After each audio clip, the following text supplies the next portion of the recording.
Talks underway in the Cayman Islands to determine who will form the next government. And in sport, the TNT government says no decision yet on whether it can host CPL finals. I'm Dawn Paris, and this is the Caribbean in 10 for Friday, May 26. I'll be back with the details after the break. The Sajiko Cahill School of Business and Management invites you to attend Navigating a Path to Growth, a risk and competitive intelligence conference at Hilton Barbados Resort on June 26th and 27th, 2017. Speakers include Global Strategy and Risk expert Dr. Andrea Schotter, Regional PwC Risk Assurance Leader Bruce Scott, Miss Lisa Padmore, Dr. Delisle Worrell, Mr. Ian D'Souza, Professor Patrick Hossain, Professor Gillian Marcel, and many others. For more information, call 246-424-7731 or visit www.uwichsb.org. Secure your space today. Now is the time for people to actually, as I say, put pressure on those who can make decisions to say that we recognize what's going wrong. Our job is to educate people into the reality of what's wrong with our current system. It is down to the man on the street. It's down to the leaders who may watch this program, who are aware of what the man on the street says, to say yes. We need to benefit from best practices that have been experienced, adopted in various parts of the Caribbean.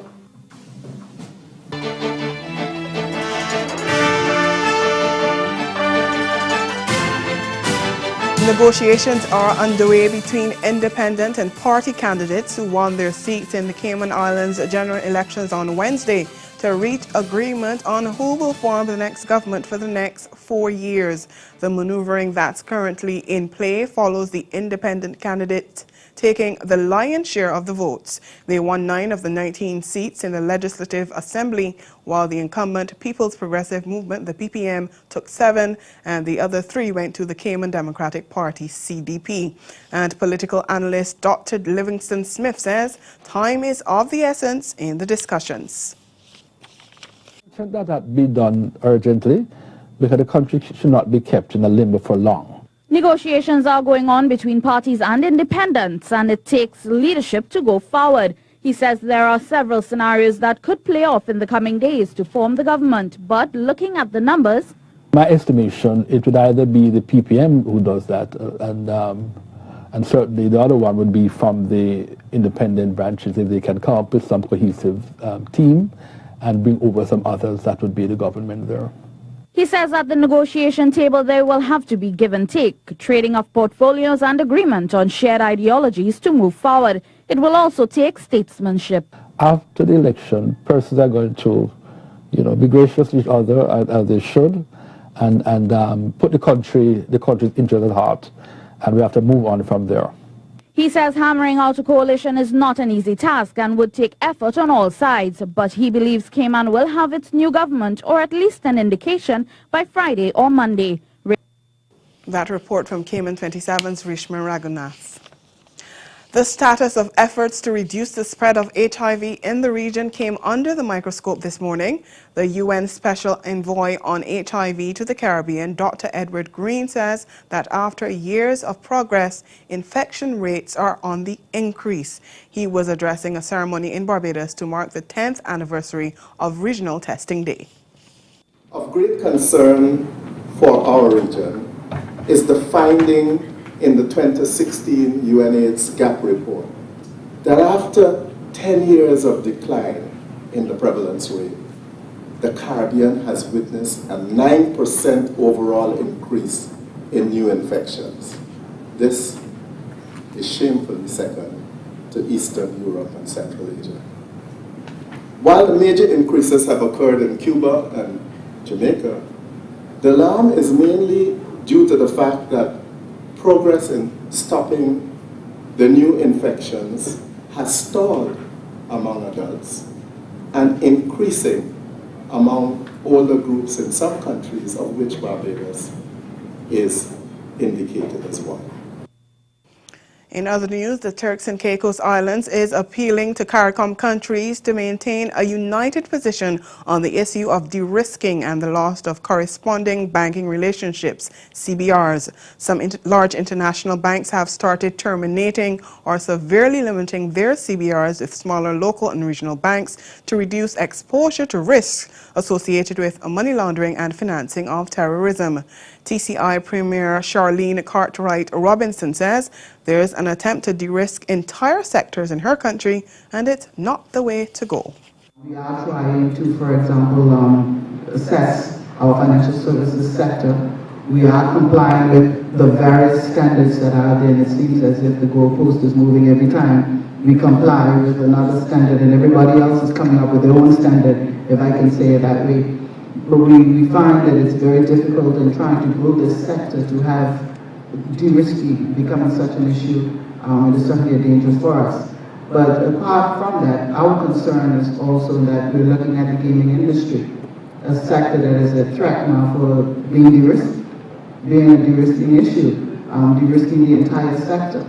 It is important as we look at the solution and those who are bringing this forward that the idea is to avoid dirty money, but to also move away from what may become the result. If you're choosing not to bank a particular sector, then you're encouraging them to move suitcases of money. Stay with us. Your Midday Sport is next. Your business or promote your event through the services offered by the Caribbean Media Corporation and CaribVision. Our distribution provides a platform on cable, terrestrial television, and websites. We cover carnivals and events from across the region. We can bring your event live and alive to the world. For music makers, program producers, businesses, we can expand your reach to in excess of 2 million households daily. Our other services include news updates to enhance your media products, studio space for program and development. We can facilitate the launch of new products and services and training. Contact us and we will help you unleash your creative ability, develop products and services, and provide the medium to watch them grow.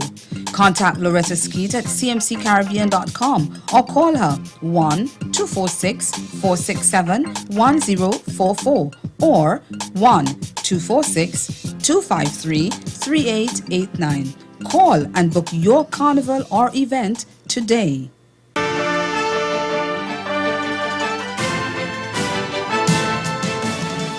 We continue with cricket. The Keith Rowley administration is still in the dark about Trinidad and Tobago hosting the playoffs of the CPL. That's because nothing was tabled at Thursday's cabinet meeting concerning the matches. This has raised questions about whether the Ministry of Sports did in fact broker a deal to host the playoffs. LeRon Brummel of C-Sport tells us more. Excitement is building now that there is a suggestion that the much-anticipated Caribbean Premier League playoffs will return to Trinidad and Tobago, with the matches hosted at both the Queen's Park Oval as well as the newly christened Brian Lara Cricket Academy. In fact, indications are that talks have been wrapped up and the deal only needs Cabinet's approval. But fans were disappointed to learn that no discussions concerning a bid to host the finals of the CPL took place in Cabinet on Thursday. This was confirmed by Minister in the Office of the Prime Minister Stuart Young during the post-Cabinet press briefing on Thursday. No, that matter has not reached the Cabinet level attention as yet. I did see reports suggesting that Ministry of Sport intends to put certain proposals before the Cabinet, but I'm confirming now it has not reached the Cabinet. The 6-team tournament is set to bowl off on August 4th in St. Lucia, with first-round matches also set for Fort Lauderdale, Florida, TNT, Guyana, St. Kitts and Nevis, Jamaica and Barbados, before the 4-match playoffs, which includes the final, likely for here in TNT. The CPL runs from August 4th to September 10th. And that's the Caribbean in 10. Join us again at 6:30 this evening for Caribbean Newsline. Good afternoon.